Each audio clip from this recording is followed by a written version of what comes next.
Compartimos la palabra del Señor esta mañana en el Evangelio de Juan, capítulo 16, versículo 33. Y el título de la enseñanza de esta mañana es No te rindas. Y la palabra del Señor dice: estas cosas os he hablado para que en mí tengáis paz.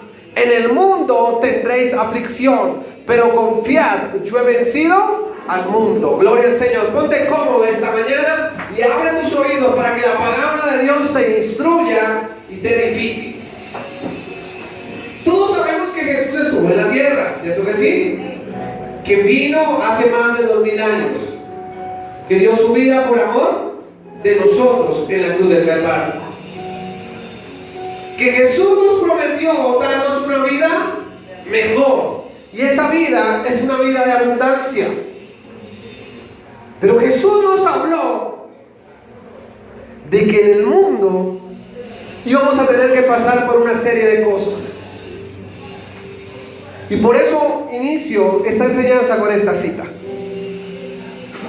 En el mundo tendréis aflicción. La aflicción es presión, opresión, tensión, angustia, tribulación, adversidad. Todo eso vamos a tener que vivirlo aquí en la tierra. Y yo sé que todos hemos estado en momentos de tensión.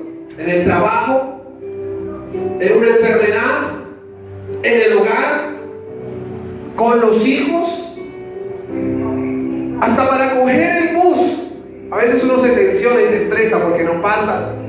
O si usted va al portal a las 5 de la mañana, al portal de las Américas, eso es una terapia también. Y eso son tensiones. Y eso causa estrés. Pero la Biblia no habla del estrés. Pero tristemente, el mundo está sufriendo de estrés. Las cosas no salen bien y escucha uno a cristianos. Yo no sé qué clase de cristianos son, pero el verdadero cristiano no se estresa. El verdadero cristiano confía en ¿quién? En Dios. El estrés es un arma del diablo. De pronto estás utilizando la palabra incorrecta. No estás estresado, simplemente tienes una presión o tienes una opresión por algo que necesitas hacer, o estás en angustia, o estás viviendo un momento de adversidad. Y Jesús dijo que era necesario que eso lo pasáramos acá en la tierra. Ahora, muchas personas creen que el ser cristianos o el asistir a una iglesia cristiana ya los hace inmune a las cosas adversas o a las aflicciones. Yo quiero que usted esta mañana sea consciente de algo. Cristiano o no cristiano, vas a pasar por pruebas. Cristiano o no cristiano, te vas a enfermar.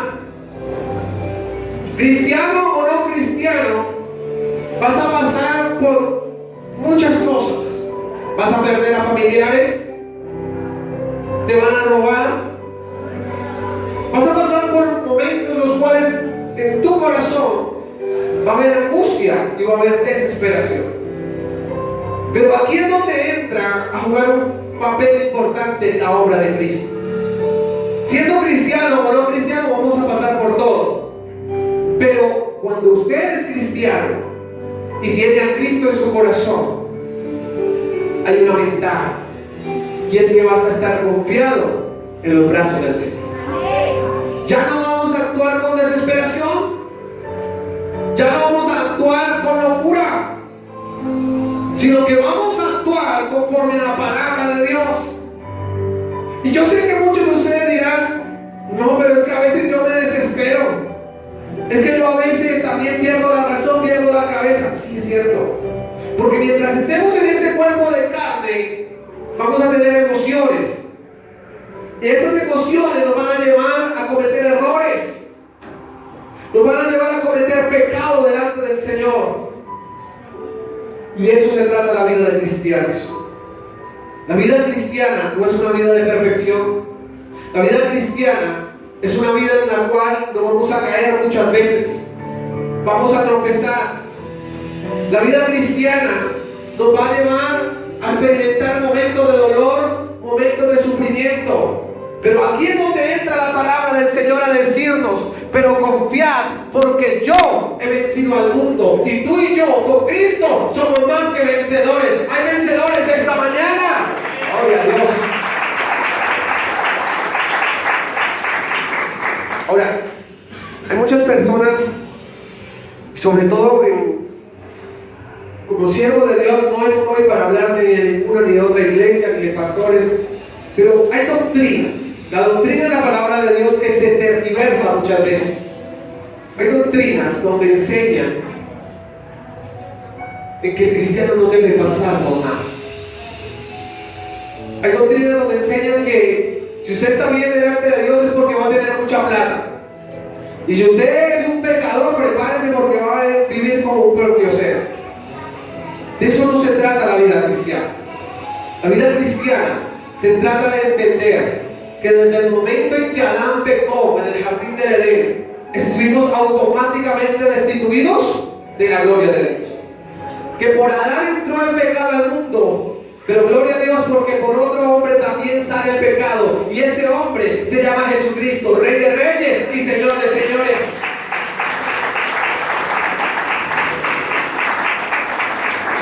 Y Jesús, que es el modelo a seguir, porque Jesús dijo: sed imitadores de mí, que soy manso y humilde.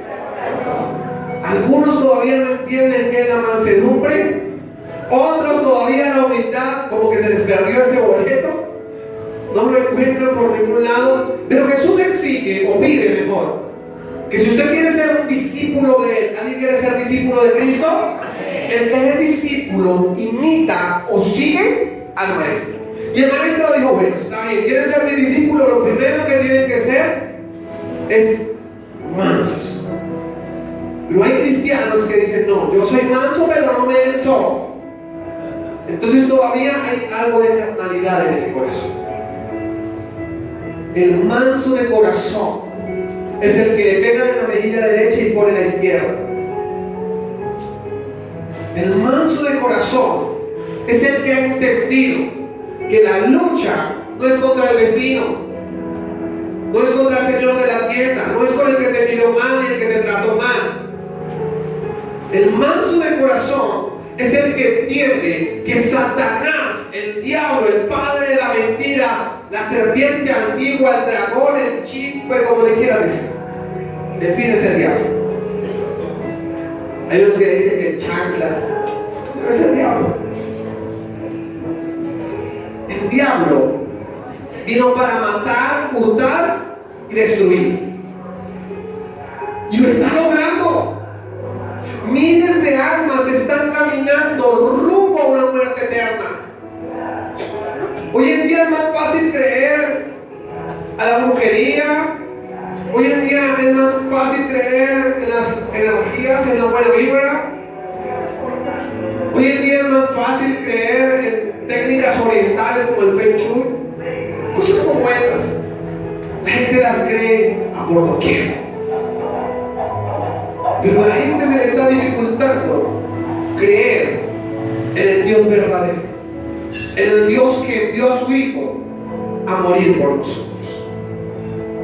La mansedumbre nos debe llevar a entender que cuando vienen cosas adversas a nuestra vida, no es para quejarnos, no es para renegar. La mansedumbre te tiene que llevar a entender que cuando las cosas no salen bien, porque la Biblia no dice que todo te va a salir bien, la Biblia lo que le dice es que vamos a tener tropiezos. Cuando las cosas no salen como tú y yo esperamos, no es para decir me voy de la iglesia, no es para decir no vuelvo a buscar de Dios, no es para decir ay, ya me cansé de ser cristiano. No. Quiero que entiendas algo. Cuando tú eres manso de corazón, es porque tú has entendido que todas las cosas nos ayudan a ¿qué? Todas las cosas nos ayudan a ¿qué? ¿De verdad? ¿Seguros? Miren esta imagen. Levanten la mano los que tienen a la mamá viva. No acabo de ver las madres todavía. Su mamá está agonizando, se está muriendo. Si está despidiendo, le está diciendo: hijo, ya me tocó irme. ¿Eso le ayuda a usted para bien? ¿Qué dicen ustedes? ¿Sí o no? Claro, sí. se ha muerto en Cristo. Claro que te ayuda bien. Y usted dice, no, pero es que el dolor, no, pero es que el sufrimiento. Tienes que entender algo. Todos tenemos un día en que nacemos, pero no sabemos el día en que moriremos. Nadie quiere perder a un ser querido, ¿o sí? Pero quiero decirles algo. Si Dios tiene programado para que ese día nuestro ser querido parta, miren, en la antigüedad, lo que pasa es que hoy en día nosotros nos hemos vuelto complicados, pero en la antigüedad, las primeras tribus que vieron en la tierra, cuando una persona fallecía, no lo lloraban. Por el contrario, hacían fiesta. Fiesta porque esa persona partía para una mejor vida. ¿De qué te sirve puedan tocar ese tema? A tu mamá, un ejemplo, sufriendo con una enfermedad terrible. ¿No es mejor que Dios tenga misericordia y se la lleve? Hay personas que prefieren ver a un ser querido 4 o 5 meses en una clínica agonizando, pero con tal que esté vivo. Tenemos que entender que todo nos ayuda bien. Y aunque nos duela tener que dar o despedirnos de ese ser querido, un día lo vamos a tener que hacer. Y ese día, todo nos va a ayudar para bien. ¿Sabe por qué? Porque el día que su mamá o su papá partan de la tierra, usted ya quedará literalmente solo, ¿cierto que sí?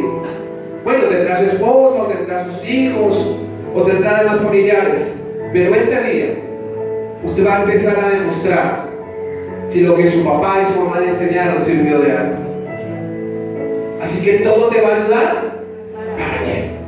Ahora, voy a entrar ahora sí ya en la predicación. Eso era la introducción. Ya los dejé tristes, ya no quieren saber nada de madre.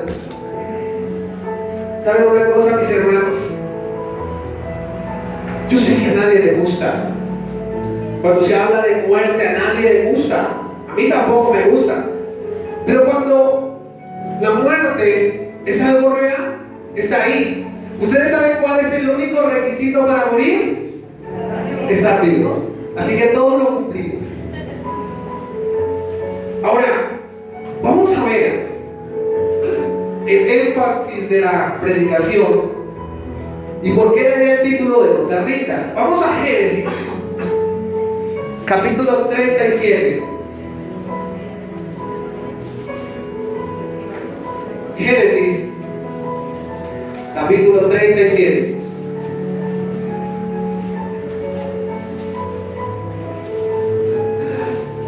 Génesis, capítulo 37.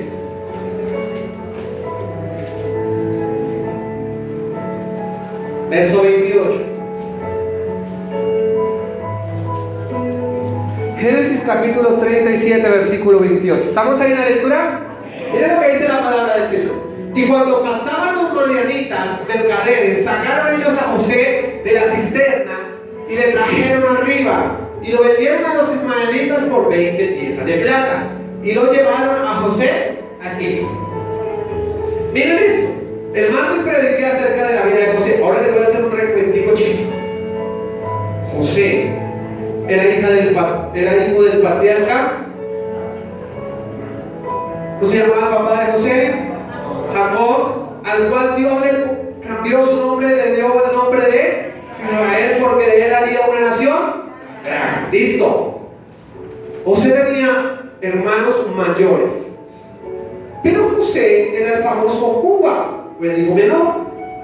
Y resulta que como era el Cuba, o era el niño pequeño, su papá Jacob lo consentía. Los hermanos de José se llenaron de envidia, de odio y de resentimiento. Y el papá, que era Jacob, no ayudaba mucho. Entonces un día a Jacob se le ocurrió la brillante idea de regalarle una túnica de colores. Mientras que los hermanos de José trabajaban, José tenía su túnica de colores y estaba juicioso en la casa con el papá. Así era. Era el niño consentido. Y los hermanos de José lo odiaban. Miren cómo a veces nosotros como padres, esto no viene dentro de la predicación, pero se lo voy a adelantar. Miren cómo a veces nosotros como padres somos culpables de la enemistad entre nuestros propios hijos.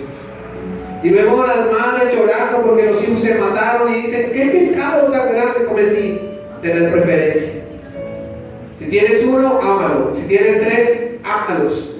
Si tienes una docena, ámalos a todos por igual. José fue enviado por su padre. Sus hermanos estaban apacentando las ovejas y es enviado por su padre a ver cómo están. Y desde que los hermanos de José lo ven venir, porque es que el problema con José era que esa túnica se miraba a kilómetros, una túnica de colores. Y desde que lo vieron, sus hermanos conspiraron, o sea, hicieron un plan malvado. Y lo primero que pensaron es: hay que matarlo. Imagínense unos hermanos ponerse de acuerdo para matarlo. Entonces lo primero que dicen ellos es: ven una cisterna. Para que usted tenga una idea de qué era una cisterna, en el desierto, en esos lugares donde se pastoreaban los rebaños, construían como una especie de tanques donde almacenaban agua para las épocas de sequía fuerte. Vieron la cisterna y dijeron: pues tirémoslo ahí, ese no sabe nada, que se ahogue. Pero resulta que la cisterna estaba desocupada. Entonces el pobre José allá lo único que hizo fue caer, rasparse, pero no le pasó nada. Los hermanos vieron que pasaban unos madianitas, eran mercaderes. Esos eran los mercachifles de aquel entonces, esos vendían de todo. Hagan de cuenta como un país en este tiempo, así. Esos eran los madianitas. Iban pasando. Y como se dieron cuenta que no habían matado a José, entonces dijeron: entonces más bien vendámoslo como esclavo. Y lo vendieron. Le vendieron a los ismaelitas por 20 piezas de plata. No era nada. A Jesús lo vendieron por 30. Pero quiero que ustedes piensen en eso antes de continuar en la enseñanza. ¿Cómo se sentiría usted si sus hermanos, su propia sangre, los intentaran matar? Y como no lo logran matar, entonces dice: fácil, vendámoslo como esclavo. ¿Cómo se sentiría usted de ver que unos ismaelitas lo cogen, lo amarran y lo suenan a una carreta para llevarlo a no sé dónde como esclavo? Tener que usted ver a sus hermanos recibir la plata, el pago. Pensar en que usted no tenía necesidad de estar pasando por eso porque usted era hijo de un hombre rico. Jacob era rico. Y estar pasando por eso. Cualquiera pues hubiera dicho: estos desgraciados no merecen sino morir. ¿Cierto que sí?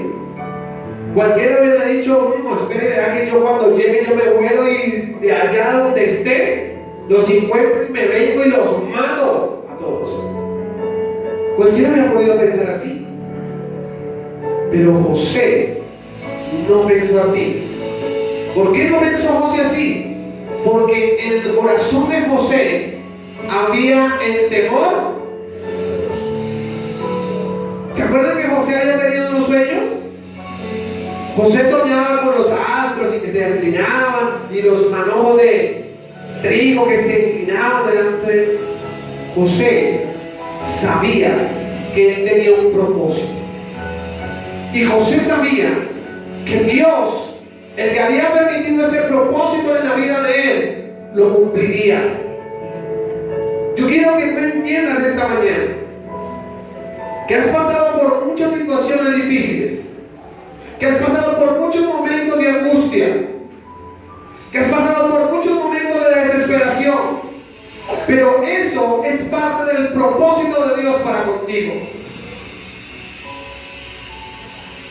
Y por eso titulé la enseñanza: no te rindas.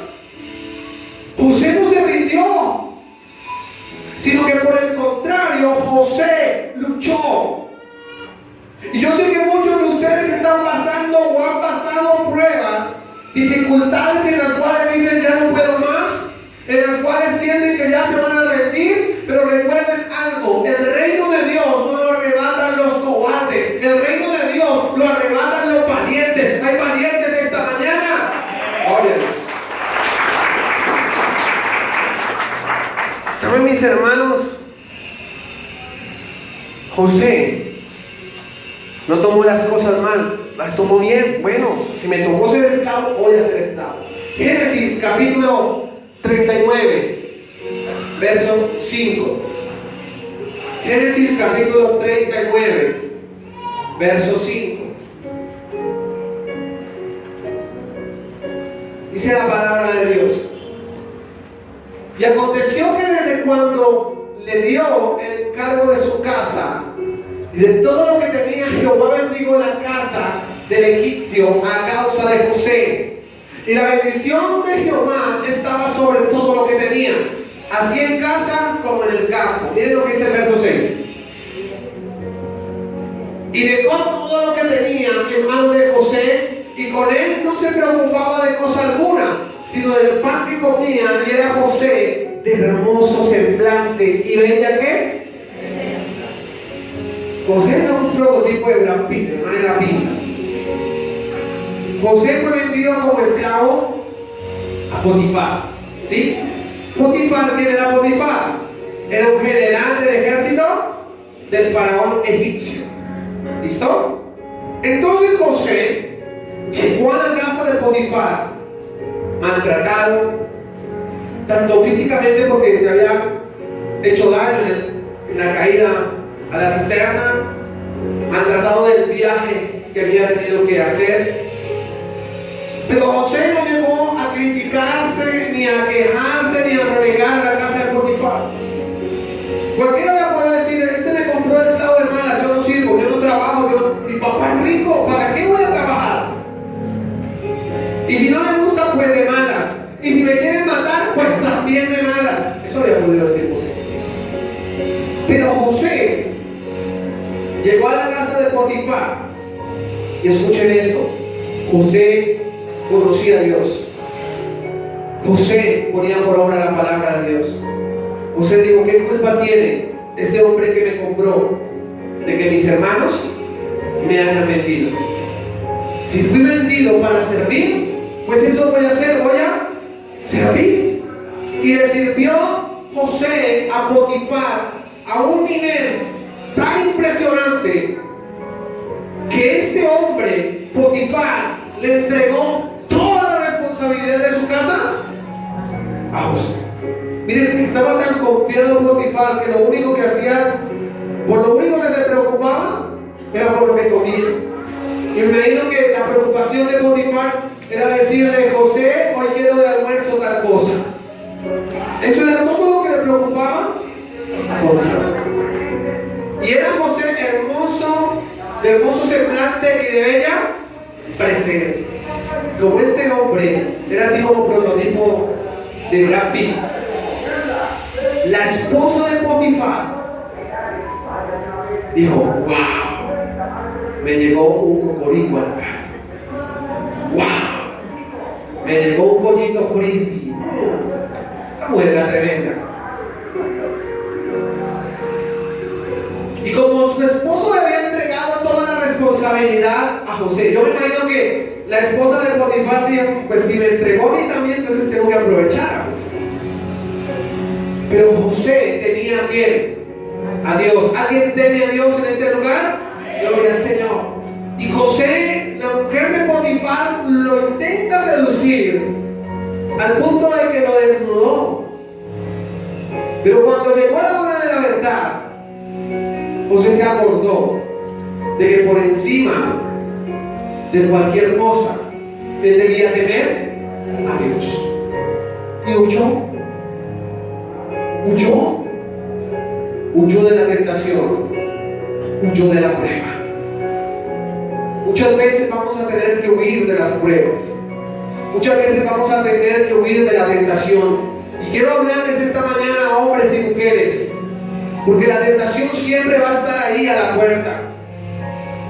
Lo primero que va, cuando son tentaciones de índole sexual, lo primero que van a tratar de herirte es tu ego. Yo recuerdo la tentación antes de ir al pastorado por primera vez. 8 días antes de salir al pastorado a Cartagena. Una mujer que me encantó toda la vida, me gustó muchísimo, pero nunca pude estar con ella. Antes de conocer a Dios, pero después de conocer a Dios, ahora sí ella quería estar conmigo. Yo recuerdo que cuando se dio la escena, Satanás montó una escena para que yo cayera. Y ella se ofreció literalmente estar conmigo.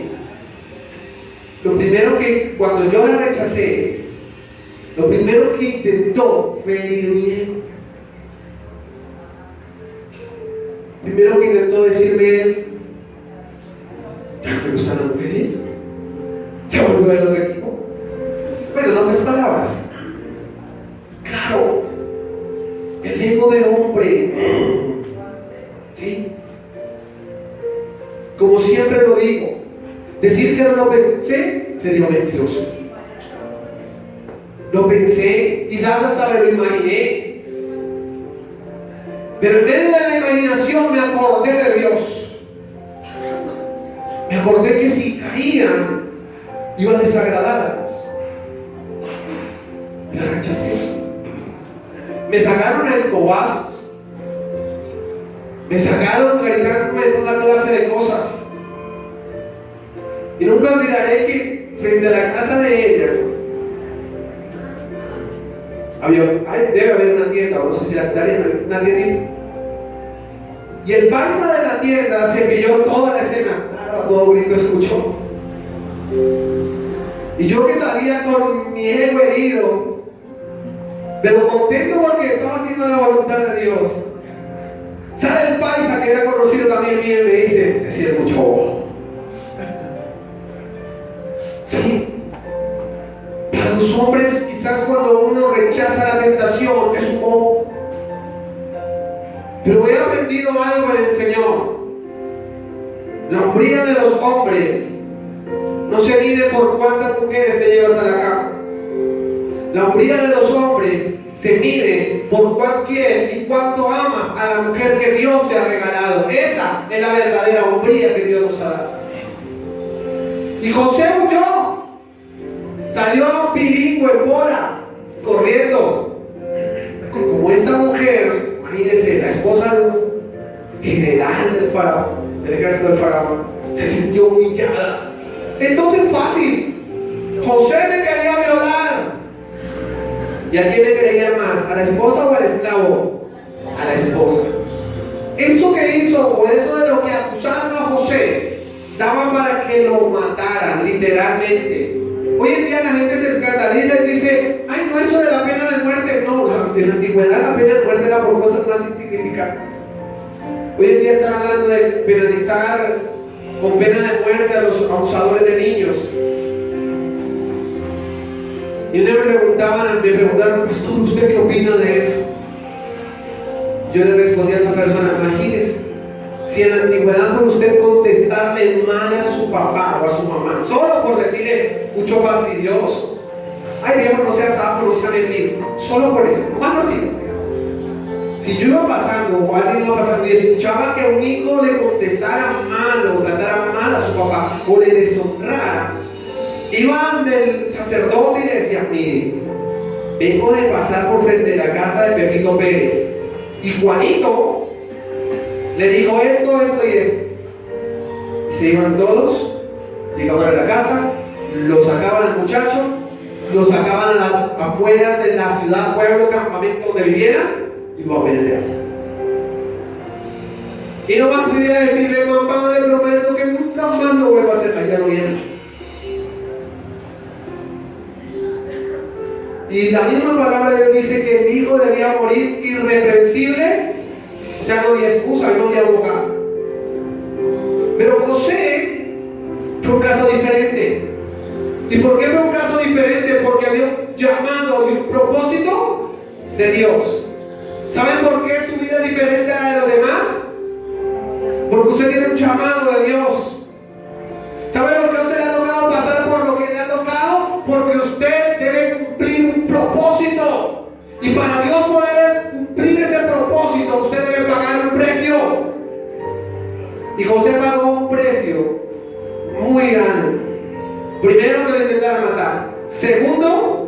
que lo vendieran como esclavo. Tercero, que apareciera una loca, sí, porque estaba loca esa mujer, y lo acusara falsamente de que él quería abusar de ella. Potifar, que era su amo, se había encariñado con José. Entonces dijo: no, yo no soy capaz de matarlo.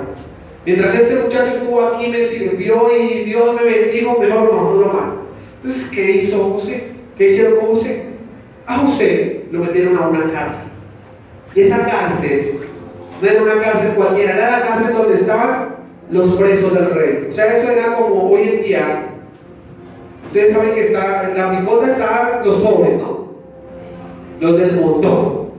Pero en una ala de la picota está un resort, que es donde tienen a los parapolíticos y a todos que tiene plata. Entonces, para que usted se haga una idea, José fue así, como ese resort, donde los trataban bien, donde no los ponían a hacer trabajos pesados. Miren lo que dice Génesis capítulo 39, versículo 20. Dice: José llega a la cárcel y el carcelero, miren lo que hace Dios cuando Dios tiene un propósito y cuando Dios pone gracia. ¿Alguien quiere que la gracia de Dios esté sobre ustedes? Entonces miren lo que hizo. Entonces José llega a la cárcel y tomó su amo José y lo puso en la cárcel donde estaban los presos del rey, y estuvo allí en la cárcel. Versículo 21 dice: pero Jehová estaba con ¿quién? ¿Alguien quiere que Jehová esté con ustedes? Gloria a Dios. Y le extendió su misericordia y le dio gracia en los ojos del jefe de la cárcel. Verso 22. Y el jefe de la cárcel entregó en mano de José el cuidado de todos los presos que había en aquella prisión, y todo lo que se hacía allí, él lo hacía. Verso 23. No necesitaba atender el jefe de la cárcel cosa alguna de las que estaban al cuidado de José, porque Jehová estaba con José, y lo que hacía, Jehová lo que. José llegó a la cárcel de Potifar, y Potifar fue ¿qué? Prosperar. José llegó a la cárcel. Esto va a sonar chistoso. Era un esclavo preso. El esclavo es esclavo y está siempre preso y está sin libertad. Pero José tuvo que pagar doble precio. Preso por ser esclavo porque no podía irse, y preso por estar condenado por intentar abusar de la esposa de Potifar. Pero estando preso, de ser un preso esclavo, pasó a ser el ayudante, llamémoslo así, el asistente, la mano derecha del jefe de la cárcel. ¿Cómo sería la manera en que José servía? Que la Biblia dice que Potifar se relajó tanto que por lo único que se preocupaba era porque iba a comer. Y aquí en este segundo, el jefe de la cárcel estaba tan relajado, pero tan relajado, que ya no hacía nada. ¿Cómo sería la confianza? Cada vez que yo leo esto, yo pienso, la gracia de Dios sobre José era una cosa tremenda, para que a donde llegara, la persona que estaba por encima de él tuviese la confianza de entregarle toda una responsabilidad.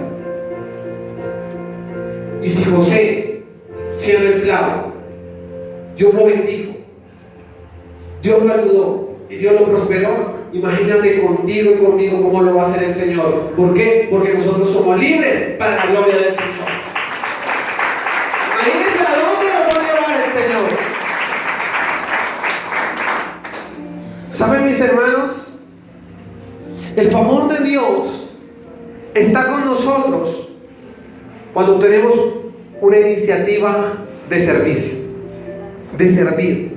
¿Saben por qué la mayoría de ustedes están buscando de Dios hoy aquí? Porque hubo alguien que tuvo la iniciativa de invitarte. Porque hubo alguien que te dijo: mira, vamos a una iglesia cristiana y te van a hablar. Hubo alguien que te fastidió la vida un día, ¿o no? O usted fue de los que dijo: ay, está bien, yo voy ya para la iglesia. No. Bueno, en el caso mío, me la fastidiaron muchísimo. Pero yo no pensé, nunca me imaginé que esa persona que Dios usó, que en su momento me fastidiaba, porque de verdad yo sentía fastidio. Yo era de los que pasaban frente a las iglesias cristianas y estaban de pronto cantando o decían aleluya. Yo decía, que les jala la cabulla. Yo era de los que pasaba frente a las iglesias cristianas y yo decía, ese pastor, ¿cómo se la gana de fácil? Yo era así. Es más, cuando mis papás iban a la iglesia, iniciaron a ir a la iglesia, mi papá tenía una bodega y la vendió. Y tenía que dar un diezmo de hartos millones. Y cuando yo me enteré que él iba a dar esa suma de millones por la venta de esa bodega, yo dije, no. Miren, fue la segunda vez, no creo que fue la primera vez que fui a la iglesia. Únicamente fui ese día a la iglesia para mirar quién era el que se iba a ganar esa plata tan fácil. Es más, antes de salir de la casa yo le dije a mi papá, dije, viejo, si usted estaba pensando en regalar plata a alguien, aquí estoy. Yo no lo podía creer. Y yo recuerdo que cuando ya hablaron por los diezmos y las ofrendas, mi papá se paró y introdujo su diezmo. Y yo decía, no habrá forma de ir sacando. Porque no tenía todavía en mi corazón el deseo de salir. Pero cuando leí en las Escrituras, cuando Jesús dice, el que no dejare padre, madre, hijo y todo por mí, no es digno de ser mi discípulo, ese día entendí.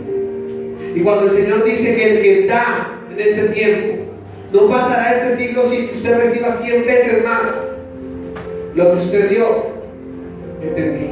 Ahora, eso no quiere decir que si usted diezma se va a hacer archimega recontramillonario, no. Pero Dios sí le va a bendecir. Y José, todo lo que hacía era que prosperado. Ahora, ¿por qué no prosperó Dios? Porque él se decidió a servir. Potifar no tuvo la culpa de que lo hubieran vendido y le sirvió. El jefe de la cárcel no tuvo la culpa de que la loca esposa de Potifar saliera con esas. Entonces José llegó a servir a la cárcel.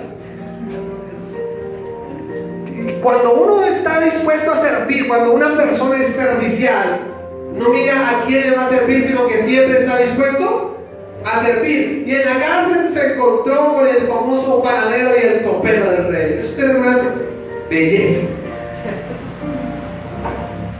Imagínense, para que el copero y el panadero del rey estuvieran encarcelados, mínimo el panadero se robaba la harina, lo mínimo. Y el copero, me imagino que se embriagaba con el vino del rey para que lo mandaran allá. Y estaba en la cárcel el copero y el panadero del rey, y ellos tuvieron sueños, ¿se acuerdan? A uno le cortaron la cabeza y al otro se la dejaron bien puesta. Él interpreta esos sueños, y esos sueños que él interpretaba iban a ser el camino a la salida de la cárcel y a la exaltación que Dios tenía preparada. Hoy ustedes están aquí escuchándome, pero mañana usted puede estar aquí parado predicando la palabra. Hoy ustedes están pasando por pruebas, por necesidades, por angustias. Hoy muchos están quizás preocupados porque no hay para pagar el arriendo el primero, o porque llegó el recibo de la luz y se vencía el 25 y hoy ya estamos a 28. Puedes tener miles de preocupaciones, pero eso que estás viviendo y eso que estás pasando es lo que te va a llevar a ser una persona bendecida para la gloria de Dios, exaltada por Dios. ¿Estás viviendo humillación? ¿Estás pasando momentos tremendos? Tranquilos. José los pasó. Y José es un claro ejemplo de que el que se humilla será exaltado para la gloria del Señor. ¿Alguien quiere esa exaltación? Es Dios.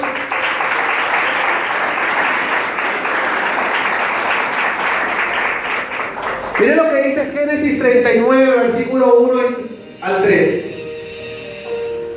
Llevando pues José a Egipto, Potifar, oficial del faraón, capitán de la guardia, varón egipcio, lo compró a los ismaelitas que lo habían llevado allá. Verso 2. Mas Jehová estaba con José y fue varón próspero, y estaba en la casa de su amo el egipcio. Y vio su amo que Jehová estaba con él, y que todo lo que él hacía, Jehová lo hacía prosperar. Quiero que entiendan algo. Aquí esta mañana hay testimonios de hermanos y de hermanas que han estado o que estuvieron trabajando en negocios como empleados, pero que sus jefes vieron ese compromiso o esa responsabilidad con la cual trabajaban para ellos, que sus propios jefes, movidos por Dios, les vendieron sus negocios o se los dieron para que los pagaran como fueran pudiendo, de la manera que Dios los ayudara. Eso solo lo hace Dios. El Dios de José es nuestro Dios. Y si José prosperó en todo, tú y yo vamos a ser prósperos en todo. ¿Alguien quiere prosperar? Gloria a Dios.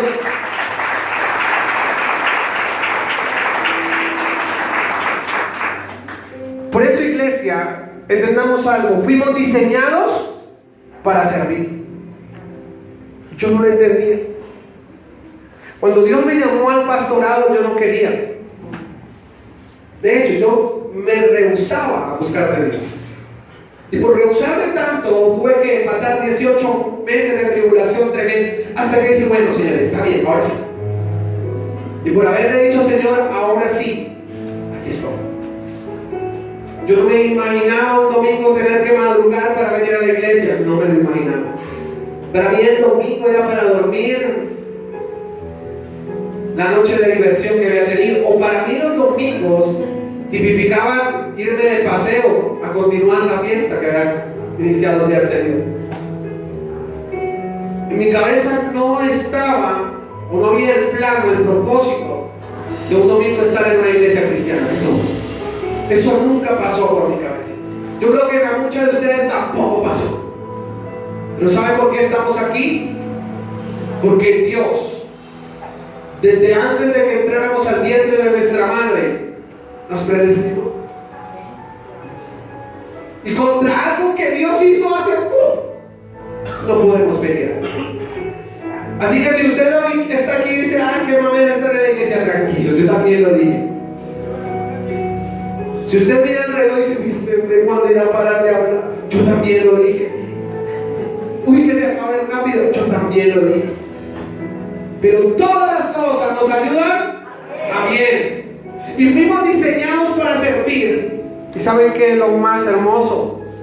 Que Jesús, que es el modelo, que es el maestro, nos enseñó cómo se debe servir. Cuando Jesús estuvo en la tierra, ¿a qué vino? A servirnos, ¿cierto que sí? Digo, yo vengo a servirles, no a que ustedes me sirvan. Y por amor a nosotros, por servirnos a nosotros, murió. Y hasta lo último, allí en la cruz del Calvario, agonizando. La primera palabra que tiene que declarar en la cruz del Calvario, porque nos servía, porque nos sirve, es: Padre, perdónanos porque no saben. Un servicio total, hasta lo sumo que fue la muerte. Entonces vivió para servirnos, murió para servirnos y resucitó. ¿Y saben qué es lo peor de todo? Que todavía sigue sirviéndonos. Primero, porque por este sacrificio que hizo en la cruz del Calvario, y gracias a su sangre somos libres, somos bañados de todo pecado. Y nos sigue sirviendo porque está sentado a la diestra del Padre. No para decirle, mire cómo se pelean allá en la tierra, no, sino para interceder por nosotros, para decirle al Padre, tengámosle paciencia. Yo creo al Padre diciéndole, mire a Juanito Pérez,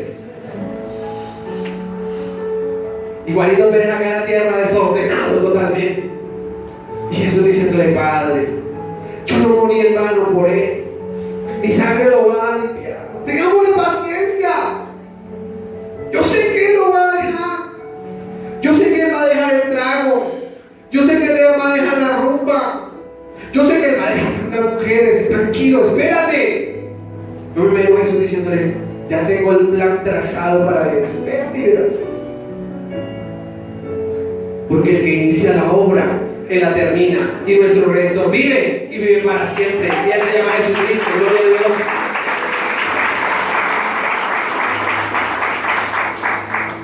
Filipenses capítulo 2, versículo del 4 al 8 dice: no mirando cada uno por lo suyo propio. El que quiere servir tiene que saber que no debe mirar solo lo suyo, mire el bien de los demás, sino que cada cual también por el de los otros. Verso 5: haya pues en vosotros este sentir que hubo también en Cristo Jesús. Verso 6: el cual siendo en forma de Dios, no estimó de ser igual a Dios como cosa a que aferrarse. Verso 7: sino que se despojó a sí mismo, tomando forma de ¿qué?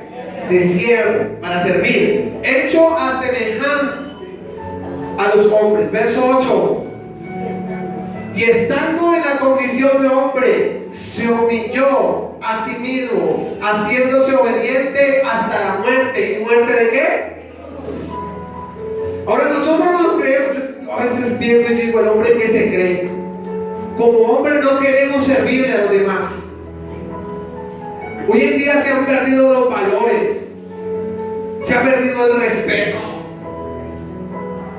ya no se ve la compasión.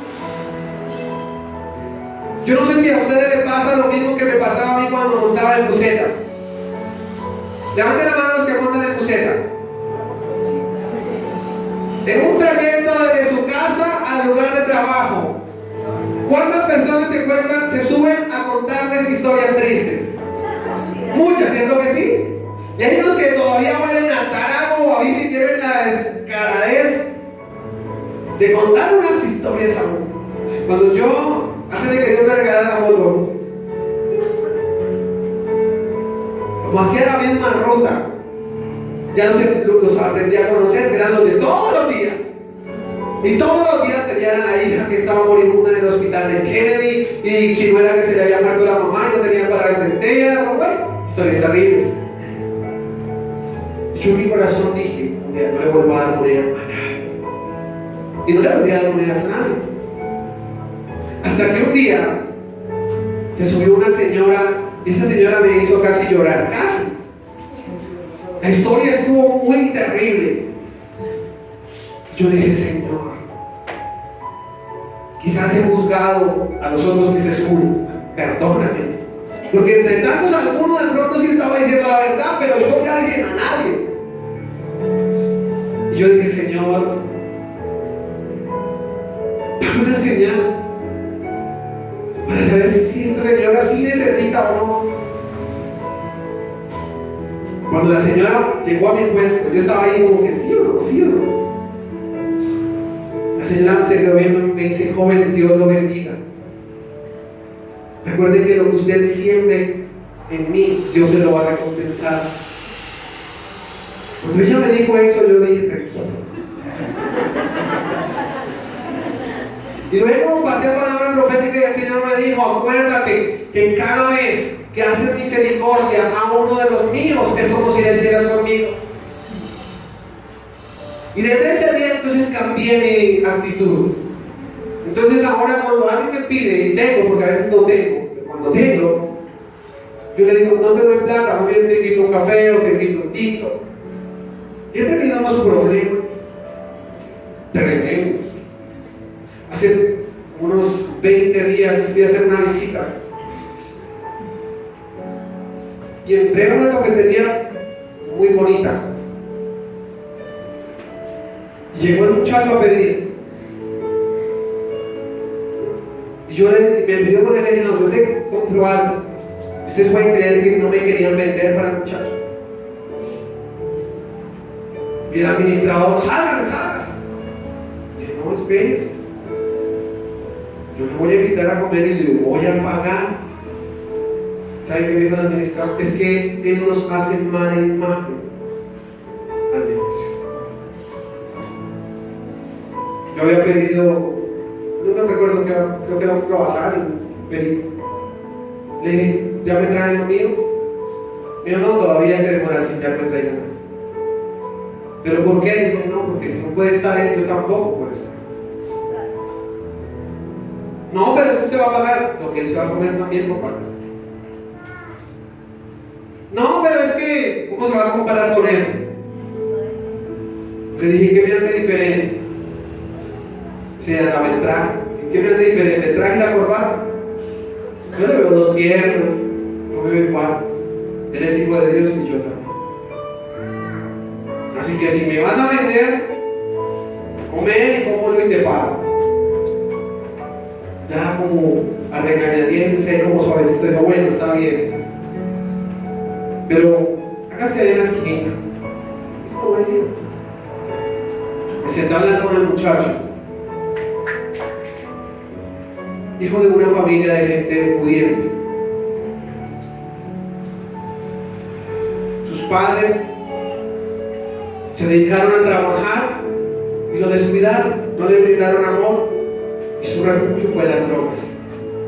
17 años, esclavo del basú y del pegante en las calles. Dios a veces permite cosas. Y él me decía, cuando yo empecé a hablar de Dios, me dijo, a mí me han hablado muchas personas de Dios, pero yo a nadie le pongo cuidado. Es que eso es una mamera, eso es un fastidio. Y le dije yo, pues mientras usted come, así sea fastidio, va a tener que escucharme. Y empecé a hablar de Dios.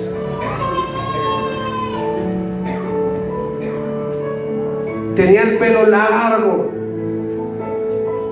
Yo le dije, hay campañas donde te pueden cortar el pelo. Hay comedores donde ustedes le dan comida. Ah, no, es que a mí me da pereza. Le dije, pero lo que no te da pereza es pedir dinero para autodestruir tu vida. Me dijo, ¿sabe que usted tiene razón? Me vaya, aproveche. Cuando tú tengas la oportunidad de servirle a alguien, no mires a quién, sino sírvele. Imagínense, y quiero que piensen en esto. Nosotros somos especialistas en mirar la pinta, ¿cierto que sí? ¿Será que sí? No, es eso, pura carne. Imagínense a Jesús mirándote a ti y diciendo, no se venga, no, ese no va a cambiar nunca. Imagínense a Jesús pensando así. No, Jesús se entregó por todos, porque Jesús no hace acepción de personas, y todo aquel que confesare que el Señor es su Dios, es su Salvador, va a ser salvo para la gloria del Señor. Así que es tiempo de servir. No te rindas, sirve. Ahora, la Biblia dice que debemos amar al prójimo como a nosotros. ¿De verdad? ¿Lo han leído? Ah, bueno. ¿Y si lo hacen? Otra vez. La Biblia dice que debemos amar al prójimo. Pregunta, ¿si lo hacen? El silencio nos da la respuesta. Pero sí, si amamos al prójimo, tampoco somos tan malos, tampoco somos tan desarmados. Sí, usted ama. ¿Que le falta? Sí, nos falta a todos, es verdad, pero sí amamos al prójimo. ¿Sabe qué ocurre? Que nos han hecho tantas cosas que nuestro corazón se endurece.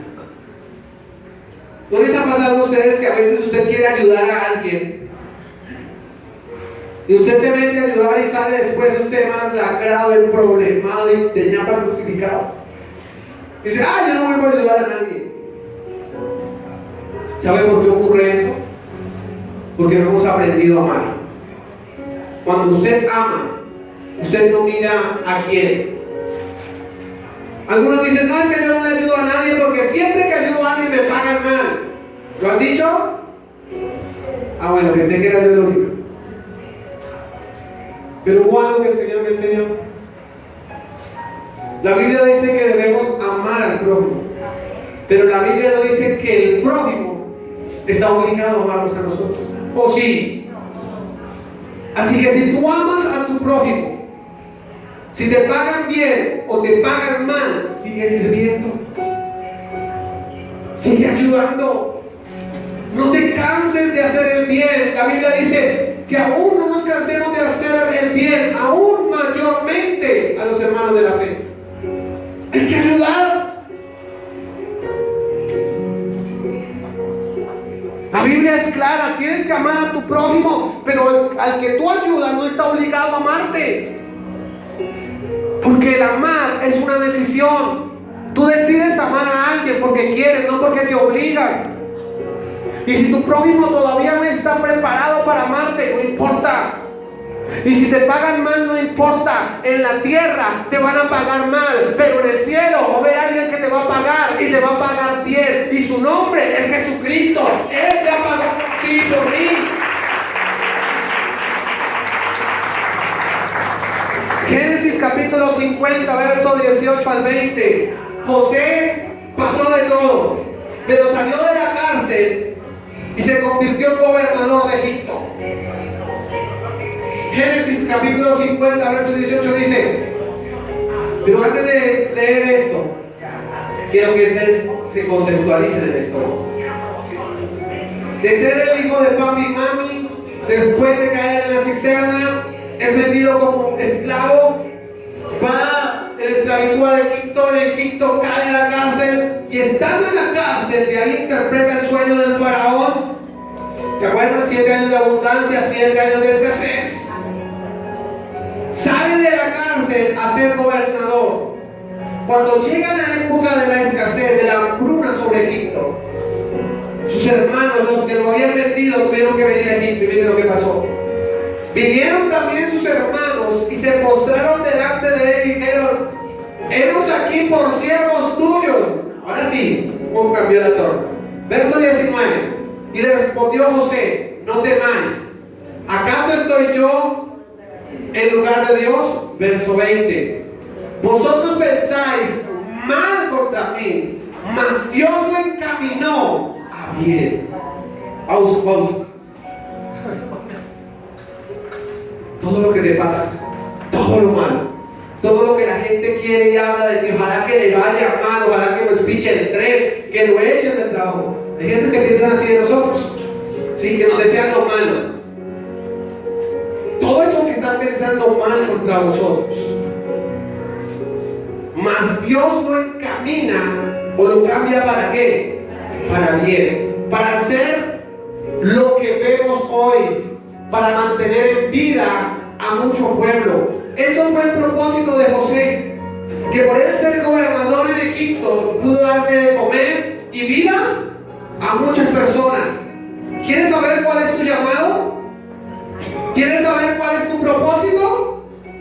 ¿Quieres saber para qué estás en la tierra? No estás de paseo. Tú estás en la tierra para servir a tu prójimo. No sé desde qué área, pero hay un propósito para ti. Ahora, José tiene 2 hijos, a Efraín y a Manasés. Bueno, es al contrario, a Manasés y a Efraín. Manasés significa el que te hace olvidar. Hay cosas de tu pasado, hay cosas que te hicieron que debes olvidar.